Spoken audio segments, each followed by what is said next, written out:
What is up, YouTube? It's Kingfisher745, and I was recently asked to make a video where I fought the Season 2 Chapter 1 Mission 5 boss, Selene. So I ended up running that mission, and I'm going to go ahead and show it to you and just give you a few tips for beating this boss. Many of these tips can be applied to any boss or any mission in this game. But let me start by saying you can defeat any end boss in this game much easier if you first face their mini-bosses by themselves. So when you're going against Selene, for instance, you can fight Jack-O-Lantern and Blob, and then you won't have to fight them along with her.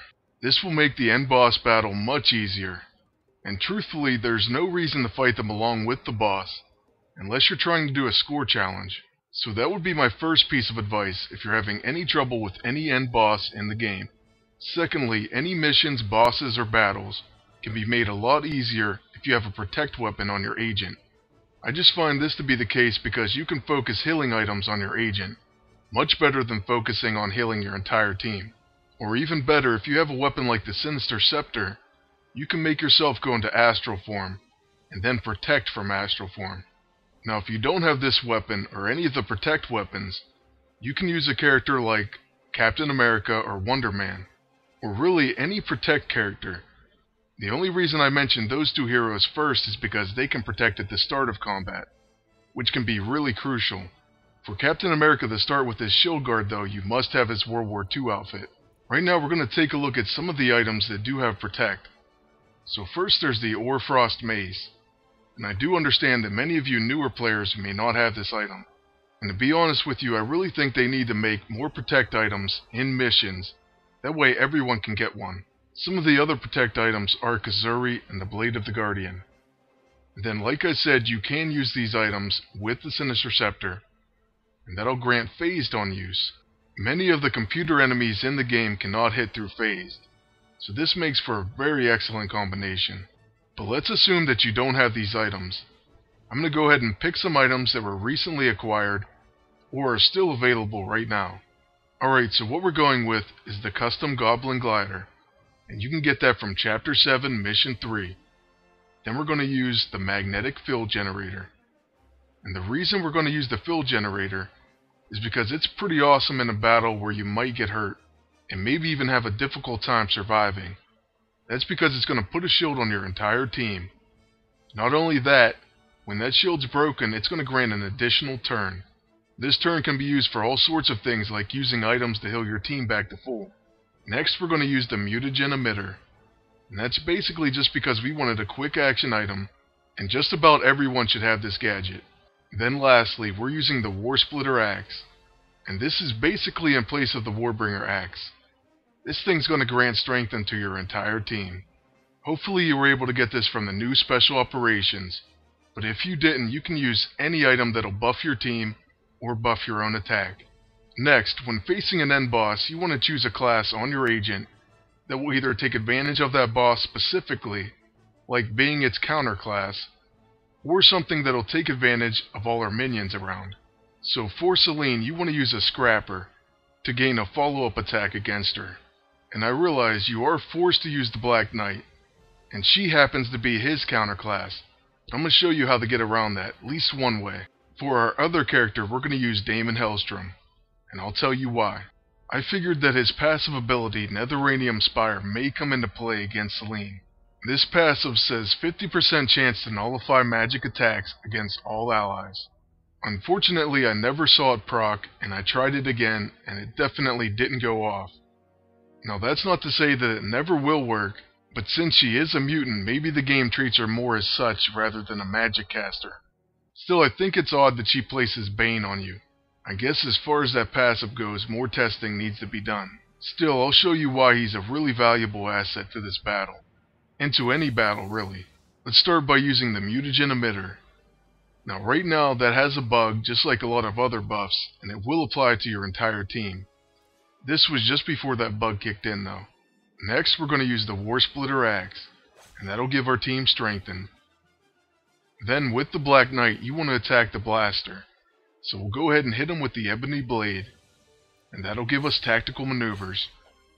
We also have Blood Curse on Black Knight, and that's always a good idea. Next we'll use Shield of Night, and that'll cause weak point and hemorrhaging attack. Now on Damon's turn, he can definitely do some damage to Blob, since he is a blaster. But we're going to show you the ability that really helps in all fights, especially boss battles. And that's Cloaked in Shadows. It's going to apply Skittering Darkness to your entire team. That'll give them a 50% chance to avoid attacks, and all their attacks become stealthy. Now the 50% chance to avoid speaks for itself, but you also have to notice that your attacks become stealthy. What that means for Black Knight and your team is, when he attacks Selene, she will not be counterattacking. So you can feel free to attack her with anyone on your team, and you don't have to worry about her infiltrator counterattack. That should help make the fight a lot easier. Another major tip for any difficult battles against the computer that you may be having, you'll definitely want to use as many heals as you need. Using items doesn't hurt. You can use as many as possible. In fact, if you use 5 or more items in a battle, you get the Quartermaster bonus. That actually increases your score. So never hesitate to use any items, whether it be mystical munitions or heals. They can help you beat opponents that are much tougher than you. If you're running low on items, make sure you go ahead and get as many allies as possible. And you should be able to get a ton of lost pages and mystical munitions. So right now in the battle, Blob is about to get knocked out, and we're going on to the boss. If your team is hurt or has any bad status effects, you may want to go ahead and use a lost page. This will remove any debuffs and also restore health. Then it gives you a regen effect which restores health each round for a while. If you have the magnetic field generator, now is a pretty good time to use it. And that's because her henchman and Selene herself will probably break it. That'll give you an extra turn, and that could prove really valuable. Black Knight is actually pretty good against these blasters, and that's because they're going to give them tactical maneuvers pretty much every round. So we're going to hit them with the Ebony Blade and gain Blood Curse. We're going to make sure that Blood Curse is up on Black Knight, and also apply bleeding to both of the blasters. Then the only other thing that you really want to watch is you want to make sure that Skittering Darkness stays up on your team. So right after we hit this other blaster with the Ebony Blade, we're going to check on Damon Hellstrom and just make sure that Skittering Darkness hasn't run out. Then we can select another ability. Sometimes when I'm using Damon, I end up spamming his level 2. And you really don't have to do that, you just have to check and make sure that you have it. And he does have it for one more round, so instead we're going to look at using another option. We can use his summon, and it's actually going to take out both blasters and do a considerable amount of damage to the boss. So that was the powerful Beast with 2 back summon. Now it's going to be Selene's turn. She does pretty decent damage, but as you see, it does hit my field. Once that shield breaks, we'll get an extra turn. But apparently some of her attacks do bypass shields. Still, we have Skittering Darkness and a chance to evade attacks as well. And then remember, if you need it, just go ahead and use a heal. With our agent's attack, we're going to use the axe once again. That just goes ahead and puts Strengthen back on, but it also neutralizes Selene. After our follow-up attack, she is really close to death. So we try and finish her off with the Black Knight, and he misses. But you see there is no counterattack, and that's because all of our attacks are stealthy. Damon probably could have finished the battle, but instead we reapply Skittering Darkness.